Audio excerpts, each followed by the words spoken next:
आम का बाग।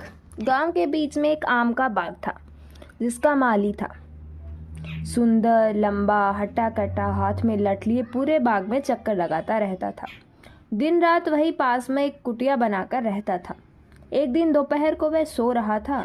इधर कपिल अपने दोस्तों के साथ मिलकर बाग में से आम तोड़ने की तरकीब बना रहा था। कपिल, दोस्तों, आज सुंदर जैसे ही सो जाए चुपचाप पीछे से बाग में घुसेंगे, वहाँ आम तोड़ेंगे, हम में से एक कुटिया के पास खड़े रहकर पहरा देगा। सभी दोस्त उसकी बात मानकर ऐसा ही करते हैं। चुपचाप बाग में पहुंच जाते हैं, पीछे के पेड़ों से आम तोड़ने लगते हैं। मुरारी सुंदर की कुटिया के पास खड़े रहकर पहरा दे रहा था। कुछ देर बाद सुंदर पानी पीने के लिए उठता है तो उसे कुछ आवाजें सुनाई देती है। सुंदर, कौन है वहाँ? कोई आम चुरा रहा है क्या? मुरारी, भागो भागो, माली जाग गया, कहता हुआ पीछे की ओर भागने लगता है। सुंदर उसके पीछे दौड़ने लगता है। दौड़ते दौड़ते वह देखा है कि कुछ बच्चे पेड़ पर चढ़े हुए थे, कुछ नीचे खड़े आम बटोर रहे थे। मुरारी की आवाज़ सुनकर वे सब नीचे उतरकर भागने लगते हैं। सुंदर उसके पीछे भागता है। सभी बच्चे भाग जाते हैं, लेकिन कपिल को सुंदर पकड़ लेता है। सुंदर, क्यों बेटा, बहुत होशियार बनते हो, कहाँ भागे जा रहे हो? चलो आज तुम्हारे घर चलते हैं इन आमों का हिसाब चुकाने। कपिल, काका, थोड़े से ही तो आम लिए हैं, बाग में जो कितने आम हैं, छोड़ दो ना, घर पर बेकार में पिटाई हो जाएगी। सुंदर नहीं मानता। वह तो आम के पैसे वसूल करना चाहता था। वह कपिल को लेकर सीधा कपिल के घर पहुंच जाता है। सुंदर, जतन भाई कहाँ हो? देखो तुम्हारा लड़का आम चुरा रहा था। जगत जी बाहर आते हैं। जगत जी, क्या कहा? ये नालायक फिर पहुंच गया आम चुराने। इसकी पिटाई मैं करता हूँ तभी सुधरेगा ये। यह कहकर जगत जी उसे मारने के लिए डंडा ढूंढने लगते हैं।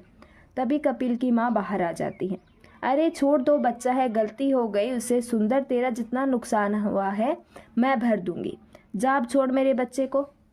सुंदर गुस्सा होते हुए चला जाता है। जगत जी, तुमने ही बिगाड़ रखा है इसे। ये कहकर वे खेत पर चले जाते हैं।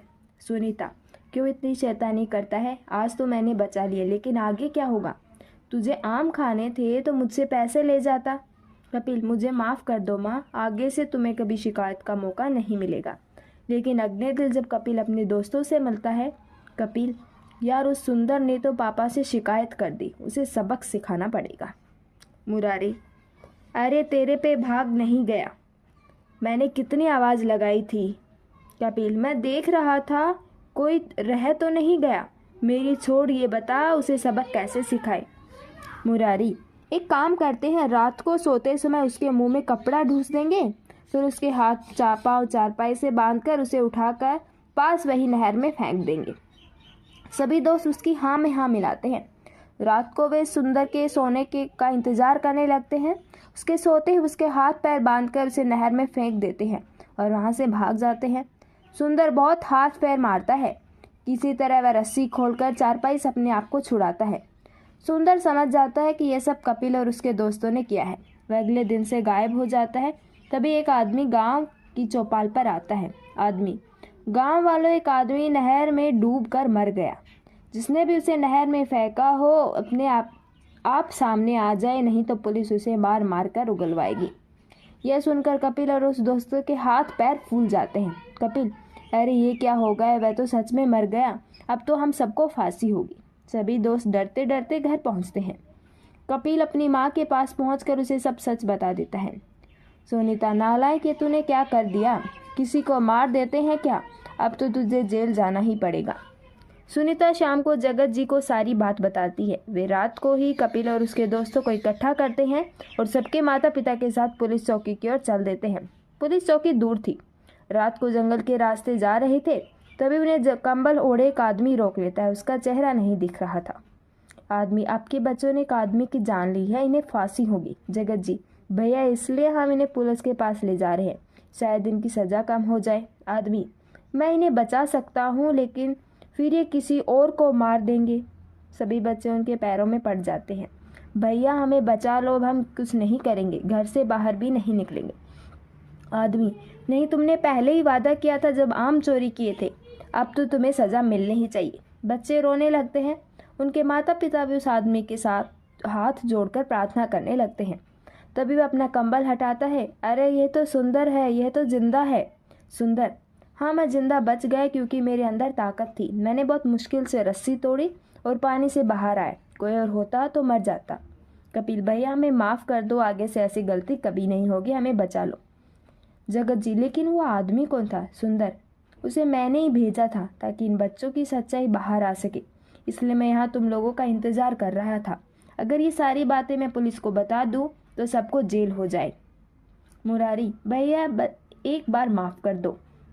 हम वादा करते हैं कि हम ऐसा नहीं करेंगे। हमारी ज़िंदगी तुम्हारे हाथों में है। सुंदर सबको माफ़ कर देता है। इसके बाद सारे बच्चे सुधर जाते हैं और मन लगाकर पढ़ाई करने लगते हैं। शिक्षा, कभी किसी का बुरा नहीं करना चाहिए। चालाक बनिया। एक गांव में एक बनिया रहता था। उसका नाम लालचंद था। वह सीधे साधे गांव वालों से पैसे ऐंठने की तरकीब लगाता रहता था। एक दिन उसकी दुकान पर किसान आया। वह बोलता है, लाला जी, मुझे घर का सामान चाहिए। अभी पैसे नहीं है, फसल कटने पर दे दूंगा।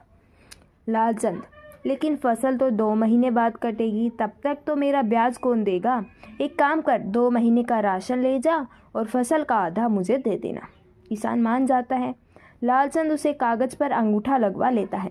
2 महीने बाद जब फसल कट जाती है तो लालचंद अपना हिस्सा लेने पहुंच जाता है। किसान, लाला जी, फसल तो बहुत अच्छी हुई है। अगर मैं आधा हिस्सा बेच दूं तो 6 महीने का राशन आ जाएगा। आप 2 महीने के हिसाब से फसल ले लीजिए।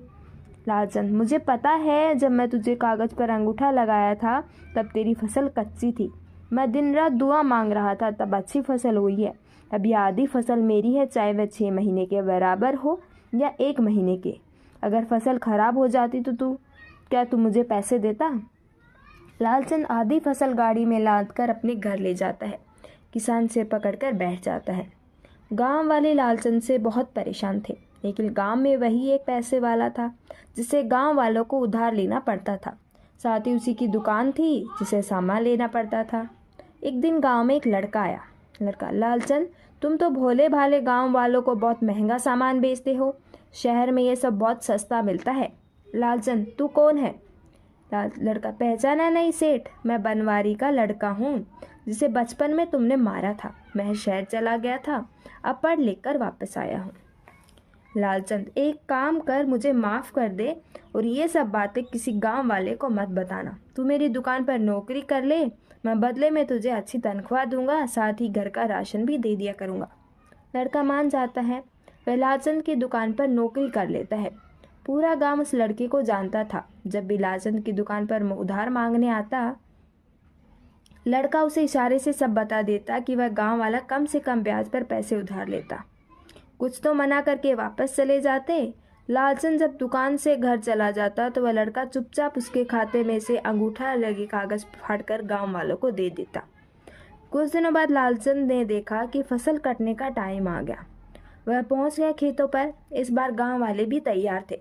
उस लड़के ने गांव वालों को पहले ही बता दिया कि लालचंद कैसे उन्हें लूटता है। लालचंद, चलो अपने लिखे के हिसाब से अपनी फसलों का हिस्सा मेरी गाड़ी में रख दो। किसान, लाल भाग जा यहाँ से, हमसे कुछ उधार नहीं लिया। लालचंद, ये देखो मेरे खाते में अंगूठा लगा है। सब गांव वाले हंसने लगते हैं। लालचंद जब खाता देखता है तो उसमें एक भी अंगूठा लगा कागज नहीं होता। तभी वह लड़का पीछे से आता है। लड़का, सेठ जी, बहुत लूट लिया तुमने गांव वालों को। वह देखो, गांव के बाहर हमने सरकारी दुकान खुलवा दी है, जो सस्ता सामान मिलेगा। साथ ही गांव वालों को उधार देने के लिए ग्रामीण बैंक भी खुलने वाला है। लालचंद, चोर इसलिए मेरी दुकान पर नौकरी की थी, मैं तुझे छोड़ूंगा नहीं। लड़का, लाला भाग जा यहाँ से, सरकारी ग्रामीण बैंक का कर्मचारी हूँ, बैंक के लिए सर्वे करने आया था। यह इन गांव वालों से तेरी लूट का पता चला तो बैंक खोलने की ज़रूरत समझ में आई। अब ज़्यादा बोला तो पुलिस में शिकायत कर दूंगा। सरकारी आदमी को धमकी देने के लिए 2 साल की कैद हो जाएगी। यह सुनकर लालचंद वहाँ से भाग जाता है। शिक्षा, लालच बुरी बला है। सुंदर घोड़ा। एक जगह एक सुंदर घोड़ा चरा करता था, लेकिन उसको हमेशा डर लगा रहता था क्योंकि उसी इलाके में एक बाघ में कभी कभार दिख जाता था। लेकिन फिर भी चारा खाने वह घोड़ा उस इलाके में रोज निकलता था। एक दिन उसको वहीं पर एक शिकारी मिला। घोड़े ने उस शिकारी से अपनी परेशानी साझा की। शिकारी ने बोला, मुझे डर नहीं लगता क्योंकि मेरे पास बंदूक है और इससे मैं किसी भी जानवर को मार गिरा सकता हूँ। यह सुन घोड़े ने शिकारी से पूछा कि क्या शिकारी उसकी मदद कर सकता है। शिकारी ने उसको बोला, मेरे साथ रहो, तुम्हारी जान को कभी खतरा नहीं होगा। घोड़ा मान गया और वह शिकारी उसके ऊपर बैठ करके उसको शहर के एक अस्तबल में छोड़ दिया। घोड़ा सोचने लगा, मुझे जान से खतरा तो हट गया, लेकिन मेरा आज़ादी तो गई। शिक्षा, दूसरे छोर पर हमेशा हरियाली दिखती है, लेकिन हमें किसी पे भरोसा नहीं करना चाहिए।